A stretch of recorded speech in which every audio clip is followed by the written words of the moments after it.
Shalom, damai sejahtera bagi kita semua. Kembali lagi bersama dengan saya, kita akan bersama-sama merenungkan kebenaran firman Tuhan pada kesempatan yang indah ini. Atau kita akan bersama-sama membaca kebenaran firman Tuhan, supaya firman Tuhan biarlah bisa menegur kita, membimbing kita, mengarahkan kita menjadi lebih baik lagi. Tapi sebelum itu, saya mengajak kita semua untuk bersama-sama kembali menyatukan hati dan memohon Roh Kudus Tuhan untuk memimpin hati kita. Mari kita berdoa. Allah Bapa kami di dalam kerajaan surga, pada kesempatan ini kami datang di hadapan-Mu Tuhan untuk bisa bersama-sama merenungkan firman-Mu. Biarlah Tuhan menolong kami untuk kami bisa mengerti, memahami dengan baik. Engkau tolong hamba-Mu dalam menyampaikan, biarlah ia bisa menyampaikan dengan kuasa daripada Engkau, dan Roh Kudus-Mu saja yang berkata-kata. Terima kasih Tuhan Yesus, dalam nama Tuhan Yesus kami berdoa dan mengucap syukur. Amin. Saudara sekalian, pada kesempatan ini saya akan membahas satu tema yang mungkin menarik dan bisa membawa kita untuk mengetahui bagaimana cara kehidupan kita dalam menjalani, menangani suatu masalah yang akan kita hadapi. Tema yang ingin saya berikan pada kesempatan ini adalah anak muda harus menang atas masalah. Anak muda harus menang atas masalah. Mari kita sama-sama membaca Alkitab kita dari kitab Ayub pasal 7 ayat 1 sampai 10. Tetapi saya akan hanya membacakan bagi kita ayat 1 sampai dengan ayatnya keempat. Ayat selanjutnya Bapak Ibu Saudara sekalian bisa membaca di rumah atau bisa membaca ketika saudara sebelum mendengarkan firman Tuhan lebih jauh lagi. Mari kita bersama-sama membaca ayat pertama. Bukankah manusia harus bergumul di bumi dan hari-harinya seperti hari orang upahan, seperti kepada seorang budak yang merindukan naungan, seperti kepada orang upahan yang menanti-nantikan upahnya. Demikianlah dibangkitkan kepadaku bulan-bulan yang sia-sia, dan ditentukan kepadaku malam-malam penuh kesusahan. Bila aku pergi tidur, maka pikirku, bila aku akan bangun, tetapi malam merentang panjang, dan aku dicekam oleh gelisah sampai dini hari. Saudara sekalian, teman-teman sekalian yang mendengarkan saya pada kesempatan yang indah ini, tema yang saya berikan tadi, anak muda harus menang atas masalah. Siapa sih di antara kita yang saat ini tidak pernah merasakan yang namanya masalah, yang tidak pernah mengalami yang namanya tantangan kehidupan? Pasti kita semua mengalami.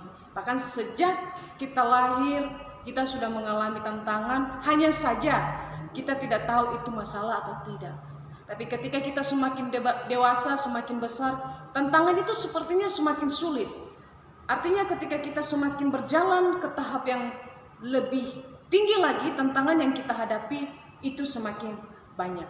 Masalah-masalah apa yang kita hadapi sampai hari ini? Itu masalah jodoh, masalah kuliah, pekerjaan, masalah keluarga kita, bagaimana kita mencari jati diri kita. Semua sepertinya masalah-masalah itu ada di dalam kehidupan kita, dan kita harus melewati, menjalaninya bersama. Tetapi menurut kalian semua, apa sih masalah? Mengapa sih masalah itu ada? Saya akan menjawab satu persatu. Masalah itu menurut Kamus Besar Bahasa Indonesia adalah suatu pernyataan tentang keadaan yang belum sesuai dengan keinginan atau harapan kita. Dan biasanya keadaan itu menuntut suatu penyelesaian. Artinya kalau masalah itu tidak selesai, sepertinya kepala kita atau hati kita, pikiran kita tidak akan bisa tenang. Jadi masalah itu harus selesai dan harus ada jalan keluarnya. Teman-teman sekalian, bagi kita yang ada masalah pada saat ini, pasti kita akan bertanya. Pertanyaan saya yang kedua, mengapa masalah itu bisa ada? Ada dua alasan kenapa masalah itu ada. Yang pertama, itu karena manusia telah jatuh ke dalam dosa. Sebelum manusia jatuh ke dalam dosa, kehidupan manusia biasa-biasa saja. Mereka menikmati betapa indahnya ciptaan yang diberikan Tuhan kepada mereka. Mereka bisa menikmati makanan-makanan yang sudah Tuhan berikan kepada mereka. Tetapi ketika manusia jatuh ke dalam dosa, dari situlah mulai ada masalah. Di mana sejak Allah mengutuk mereka, dari situlah terjadi masalah yang sangat besar. Dan hal yang paling penting, masalah sebenarnya sudah ada sebelum Allah mengutuk mereka. Di mana? Ketika mereka menentang Tuhan, memakan buah pengetahuan baik dan yang jahat. Bukan masalah buahnya yang dipermasalahkan, tapi bagaimana manusia taat kepada perintah Tuhan. Dengan mereka tidak taat kepada Tuhan, saat itulah terjadi masalah yang begitu serius, yang sampai saat ini tidak bisa diselesaikan oleh manusia, kecuali hanya satu pribadi, yaitu Yesus Kristus. Masalah apa? Yaitu masalah tentang dosa yang terus berlanjut. Kemudian mengapa seringkali ada masalah? Yaitu karena Tuhan mengizinkan masalah itu terjadi dalam kehidupan kita. Tuhan izinkan masalah itu kenapa? Karena Tuhan ingin melihat apakah hati kita, apakah kita benar-benar taat kepada Dia atau tidak. Yesus saja ketika Ia berada di dalam dunia, Ia mengalami yang namanya masalah. Dan masalahnya itu banyak sekali. Dan sepertinya Yesus bisa menyelesaikan semua masalahnya dengan baik. Lalu bagaimana dengan kita sebagai generasi-generasi muda, generasi-generasi penerus bangsa? Apa yang menjadi masalah saudara? Apa yang menjadi tantangan kehidupan saudara? Apa yang membuat saat ini saudara merasa bahwa saya tidak punya lagi harapan kehidupan? Karena masalah saya ini sepertinya tidak pernah selesai. Masalah yang satu belum selesai, masalah yang lain ada. Kemarin saya baru diputusin sama pacar saya, sekarang saya di PHP dengan pekerjaan saya. Kemarin saya baru dimarahin oleh keluarga saya, dan sekarang sahabat saya meninggalkan saya. Sepertinya masalah itu nggak pernah selesai dalam kehidupan saya. Saya seperti orang yang tidak akan pernah selesai masalah. Saya katakan, teman-teman sekalian, masalah itu tidak akan pernah pergi dari saudara sekalian. Masalah itu akan selalu ada di dalam kehidupan kita.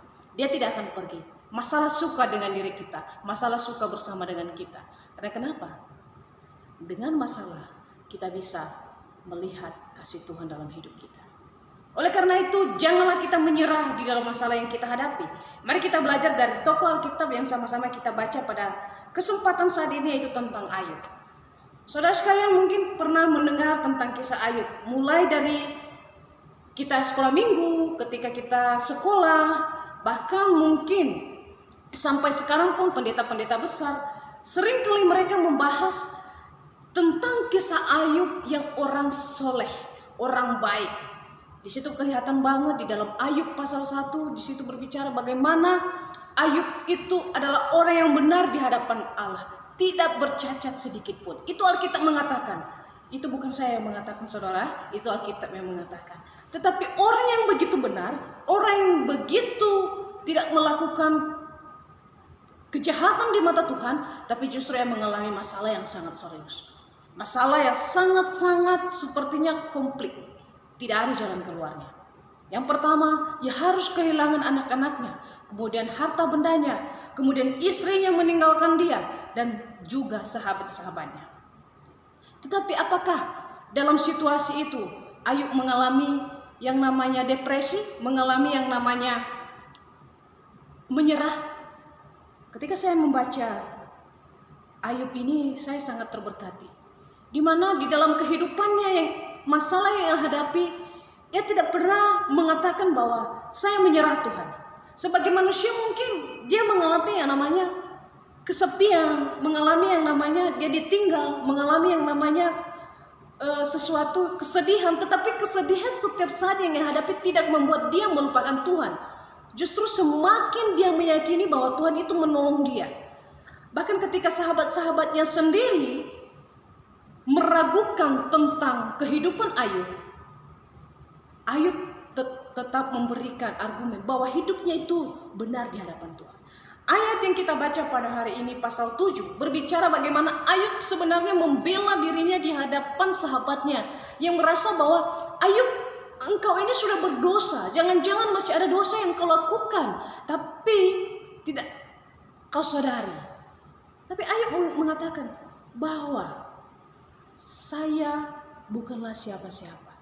Apakah kekuatanku sehingga aku sanggup bertahan, dan apakah masa depanku sehingga aku harus bersabar?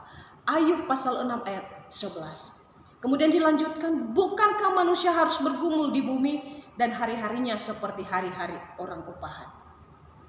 Di sini Ayub mau mengatakan bahwa setiap apa yang saya hadapi itu adalah liku-liku kehidupan yang harus saya jalani. Bukan karena soal saya berdosa atau tidak. Saya tahu hidup saya di hadapan Tuhan, karena selama ini saya dekat dengan Tuhan. Di dalam masalah itu, Ayub tidak pernah menyerah. Lalu bagaimana dengan kita generasi muda yang saat ini? Berapa banyak generasi muda yang justru mengalami masalah hidup yang terjadi apa? Mereka pergi ke bioskop lah, pergi ke suatu tempat yang membuat mereka bisa nyaman, yang membuat mereka bisa menemukan solusi, padahal solusi yang mereka temukan itu hanyalah sementara, bukanlah solusi yang sesungguhnya. Berapa banyak anak muda yang hidupnya hancur dengan bagaimana? Minum minuman keras, pergaulan bebas, narkoba, dan lain sebagainya. Mereka bergaul dengan seluruh dunia yang penuh dengan kebohongan ini. Mereka tidak menang atas masalah mereka, justru masalah mereka mengalahkan mereka. Tapi justru pada tema hari ini saya mau mengajak saudara sekalian yang mendengarkan saya khotbah pada kesempatan ini. Mari kita harus menang dengan masalah kita. Jangan biarkan kita kalah dengan masalah kita. Bagaimana kita menang dengan masalah kita? Yang pertama, karena kita menerima masalah kita dengan rendah hati. Ayub menerima semua masalah yang ia hadapi dengan penuh kerendahan hati, yang menyadari apa dan mengapa ia hidup, yang menyadari bahwa kehidupannya ini harus ia jalani, dan tentu ada masalah dalam kehidupannya. Akan ada masalah yang membuat dia semakin dekat dengan Tuhan. Makanya dia berkata, bukankah harus bergumul di bumi? Artinya selama kita ada dan bernafas, hidup kita seperti seorang tentara yang harus berjuang untuk terus menang di dalam peperangan. Hidup kita harus menang seperti pejuang.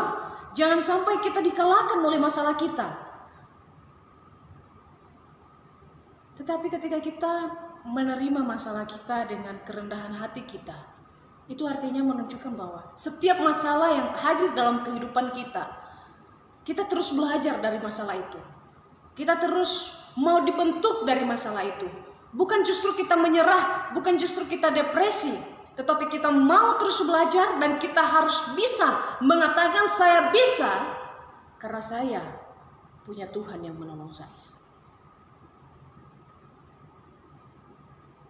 Sehingga ketika kita mengatakan itu dengan penuh kerendahan hati, disitulah kita melihat bagaimana Tuhan berdaulat dalam kehidupan kita.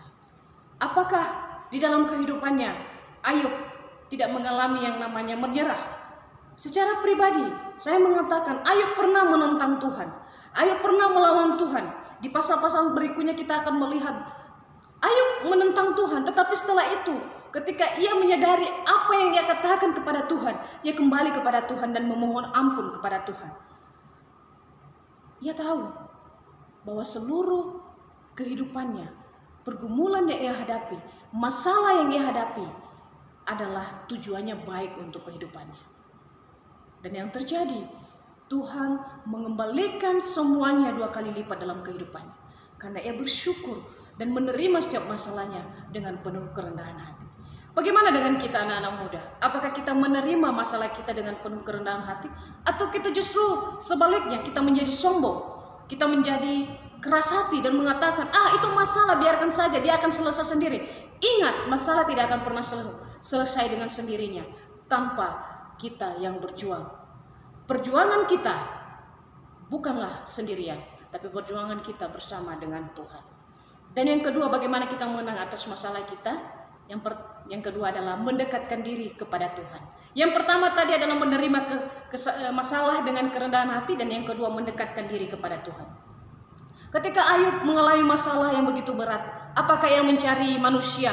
Apakah dia mencari orang lain untuk bisa dia mendapatkan penghiburan? Tidak. Ayub tidak melakukan itu. Ayub menyadari bahwa sekalipun sahabat-sahabatnya tidak menerima dia, maksudnya tidak mengatakan bahwa dia melakukan kesalahan, dia melakukan dosa yang tersembunyi yang tidak diketahui oleh manusia, atau Ayub tidak menyadari, dia tidak mempedulikan itu. Dan bahkan ketika istrinya meninggalkan dia dan bahkan mengatakan, masih percayakah engkau kepada Allahmu? Apakah engkau masih akan tetap setia kepada Allahmu? Dia tidak menghiraukan itu. Ia terus mendekatkan diri kepada Tuhan. Ia terus percaya bahwa Tuhan sanggup menolong dia.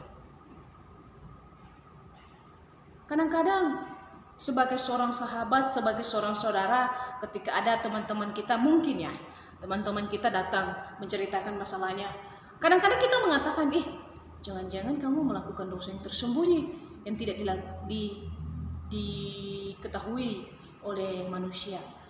Kamu harus memohon ampun dulu sama Tuhan. Mana tahu masalahmu bisa selesai. Padahal ketika teman kita datang kepada kita, dia harusnya mengharapkan sesuatu yang bisa mendukung dia, yang bisa mendorong dia, yang bisa memberi dia pengertian. Tapi justru kita malah menghakimi dia dengan mengatakan jangan-jangan. Seolah-olah kita sudah terlalu mengenal dia, tapi sebenarnya tidak. Demikian juga lah sahabat-sahabat Ayub. Mereka mengatakan hal yang sama dengan Ayub. Tapi Ayub tidak menghiraukan itu. Dia tetap mempertahankan bahwa apa yang ia lakukan selama itu benar dan tidak pernah melenceng dari firman Tuhan.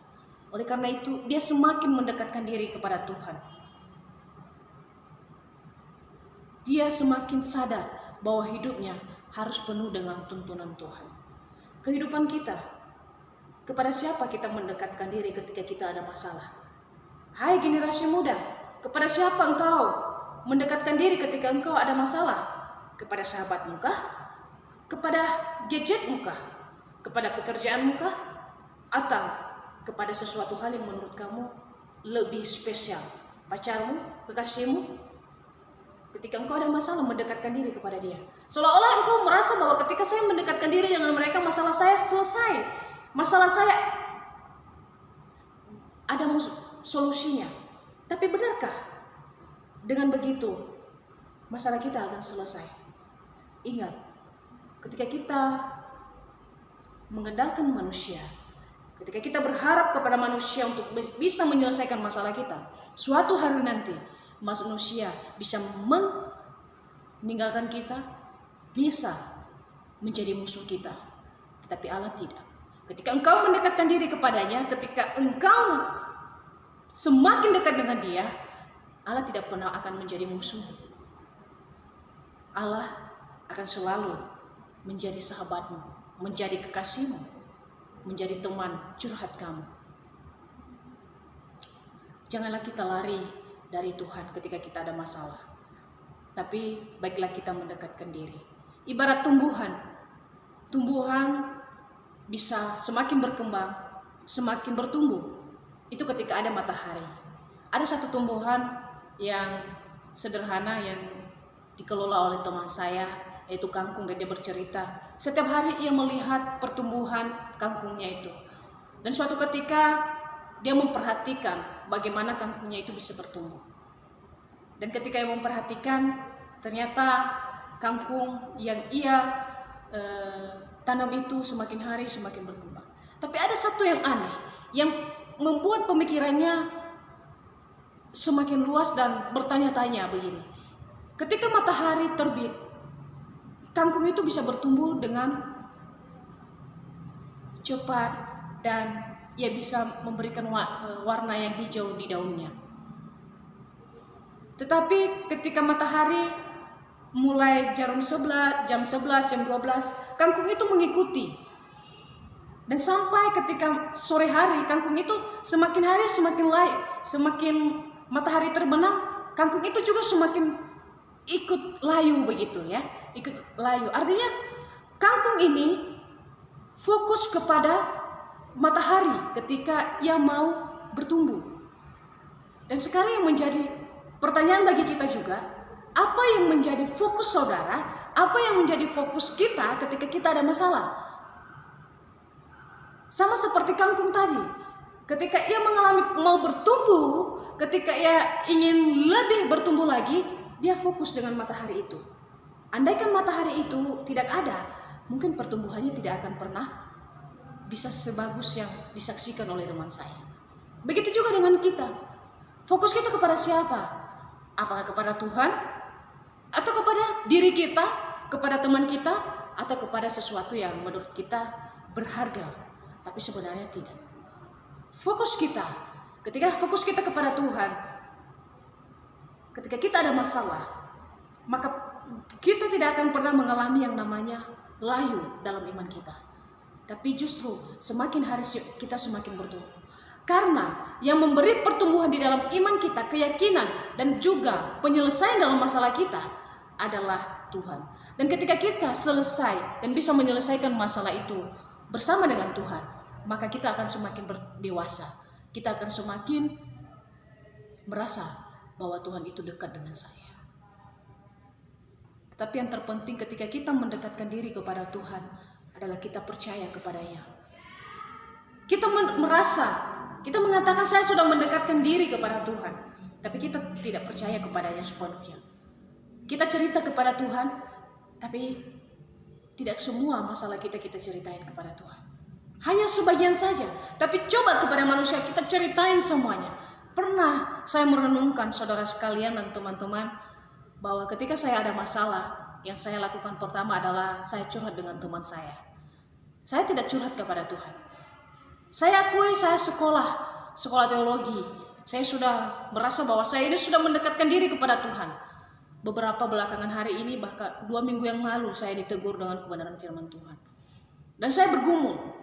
Saya mengatakan, Tuhan, setiap kali saya ada masalah, yang saya lakukan bukanlah mencari Engkau.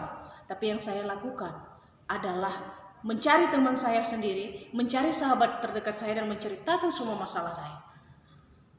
Saya tidak mencari Tuhan. Benarkah demikian? Alangkah lebih baiknya ketika kita ada masalah, kita datang berlutut kepada Tuhan dan menceritakan semuanya kepada Tuhan. Masalah kita bisa terselesaikan dengan baik bersama dengan Tuhan. Dengan satu syarat, percayalah kepada-Nya sepenuhnya. Bukan setengah-setengah. Tuhan tidak meminta engkau percaya kepada-Nya setengah-setengah. Tidak ada yang namanya kepercayaan kepada Tuhan itu setengah-setengah. Full. Jangan hanya kepada pacar kita percaya 100%, kepada sahabat kita percaya 100%, kepada orang tua kita percaya 100%. Tidak, saya tidak mengatakan teman-teman jangan percaya kepada mereka. Tetapi lebih baik kepercayaan kita yang sesungguhnya adalah kepada Tuhan. Karena ingat, sekali lagi, ketika engkau percaya kepada Tuhan, engkau tidak akan pernah kecewa. Dan engkau pasti bisa dan berhasil mengalahkan masalahmu. Saya sudah membuktikannya, saudara sekalian. Di dalam kehidupan saya mengalami begitu banyak masalah. Ketika saya mencoba berjalan sendiri, ketika saya mengambil jalan saya sendiri, saya semakin terpuruk. Saya semakin merasa bahwa saya tidak akan pernah bisa menyelesaikan masalah saya. Tapi ketika saya tahu Tuhan punya rencana dalam kehidupan saya, dan saya sadar bahwa ketika saya ada masalah, saya menggunakan kekuatan saya. Mulai dari situ, firman Tuhan mengingatkan saya, kembalilah kepada Tuhan. Yang selanjutnya adalah yang ketiga, yakin Tuhan lebih besar dari masalahmu. Benarkah masalah lebih besar daripada Tuhan? Iya. Benar atau tidak? Masalah kita tidak lebih besar daripada Tuhan kita. Tuhan kita itu luar biasa. Tuhan kita adalah Allah yang agung, yang bisa mengalahkan masalah apa saja. Masalah apa sih yang Tuhan tidak bisa selesaikan? Masalah yang disebabkan oleh manusia pertama adalah apa? Dosa. Manusia pertama tidak bisa menyelesaikan masalah itu dengan tuntas, sehingga masalah itu sampai sekarang ada di dalam kehidupan kita. Ada. Tapi Tuhan Yesus menyelesaikan masalah kita dengan tuntas tanpa ada yang tertinggal sekalipun. Masalah dosa masalah kehidupan kita sehari-hari, Tuhan selesaikan dengan begitu sempurna. Jika demikian, benarkah Tuhan lebih besar dari masalah kita? Sekali lagi saya bertanya, saudara pernah merenungkan apakah Tuhan lebih besar dari masalah kita? Kadang-kadang ketika kita ada masalah, kita tidak fokus mencari solusinya, tapi kita fokus dengan masalah itu. Bagaimana saya bisa menyelesaikan masalah yang begitu rumit, masalah yang begitu banyak? Uang sekolah saya lah belum selesai, uang kuliah saya yang sebentar lagi akan ujian, atau ada sesuatu begitu banyak masalah yang tidak bisa kita selesaikan dengan pikiran kita. Kita menggunakan pikiran kita untuk bisa menyelesaikan masalah kita. Bagaimanapun juga, kita berusaha untuk menggunakan akal kita. Ketika Tuhan tidak bersama dengan kita, kita tidak akan pernah menemukan masalahnya. Dan ketika kita fokus dengan masalah kita, yang ada adalah kita akan mengeluh, dan bahkan kita akan menyalahkan Tuhan. Kita ini adalah manusia yang menjalani kehidupan, yang harus tahu kepada siapa kita meminta pertolongan dan kepada siapa kita meminta perlindungan ketika kita ada masalah. Ketika kita tidak punya harapan lagi, ketika kita merasa bahwa Tuhan, saya sudah tidak menyerah, saya sudah tidak bisa ngapa-ngapain, saya menyerah, maka saat itulah ingat, saat itu Tuhan bekerja dalam kehidupan. Karena Bunda Teresa pernah mengatakan, Tuhan tidak meminta kamu berhasil dari apa yang kamu lakukan, tapi Tuhan ingin kamu mencoba. Lakukanlah bagian kamu, selebihnya Tuhan yang akan melakukan. Yakinilah bahwa Tuhan lebih besar dari masalahmu. Tetapi kalau kamu meyakini masalahmu lebih besar dari Tuhan, itu justru akan menjadi masalah baru dalam kehidupan kita. Karena tidak akan pernah ada jalan keluar dalam masalah kita. Jadi generasi-generasi penerus bangsa, anak-anak muda sekalian, termasuk saya sebagai generasi umat Tuhan, marilah kita menang atas masalah kita. Masalah kita seterusnya adalah banyak. Apalagi dalam keadaan virus corona pada saat ini. Masalah apa? Masalah ke gereja. Masalah apakah nanti anak-anak muda masih datang ke gereja atau tidak, itu akan menjadi masalah. Dan itu akan menjadi tanggung jawab kita sebagai anak-anak yang sudah percaya. Jangan-jangan mereka tidak datang ke gereja lagi. Kenapa? Firman Tuhan sudah ada di YouTube, firman Tuhan sudah ada di Facebook. Itu suatu masalah yang sangat serius, saudara sekalian. Atau, udahlah, sekarang saya bisa bekerja lewat online, segala sesuatunya. Tapi bagaimana dengan mereka yang tidak bisa bekerja dengan online? Apakah kalian masih peduli? Saudara sekalian, marilah kita bersama-sama merenungkan firman Tuhan dan bahkan kita melakukan. Mari kita menang atas masalah kita. Jangan sampai kita kalah dengan masalah kita. Kalau kita kalah dengan masalah kita, patut dipertanyakan, saudara sekalian, teman-teman sekalian, benar nggak? Sungguh-sungguh nggak kita percaya kepada Tuhan? Ingat, Allah berkuasa, Allah lebih dari masalah kita. Tidak ada yang lebih besar dari apapun. Jikalau engkau merasa bahwa saya hebat, saya kuat, ingat, berhati-hatilah. Engkau tidak akan pernah bisa berjalan tanpa Tuhan. Nafas kita saja berasal dari Tuhan, apalagi kehidupan-kehidupan kita. Ingat, masalah kita bukan karena kita berdosa atau karena ada dosa tersembunyi yang tidak diketahui Tuhan. Kemungkinan ada. Kalau memang ada, kita memohon ampun. Demikian firman Tuhan yang bisa saya sampaikan untuk kita semua. Semoga firman Tuhan bisa menjadi berkat bagi kita. Dan jangan berhenti terus mendengarkan firman Tuhan dan merenungkannya. Dan hal yang paling penting melakukannya dalam hidup kita. Mari kita bersatu di dalam doa. Tuhan, terima kasih untuk kebenaran firman yang Tuhan telah nyatakan kepada kami, yang Tuhan telah perdengarkan kepada kami, bahwa sebagai generasi muda, biarlah kami menang atas masalah kami, bukan kami kalah atas masalah kami. Sama seperti Ayub yang menang atas masalahnya Tuhan. Dan biarlah juga kami menang seperti Ayub. Terima kasih Tuhan Yesus. Inilah doa kami dan kehidupan kami serahkan hanya di dalam nama-Mu. Amin.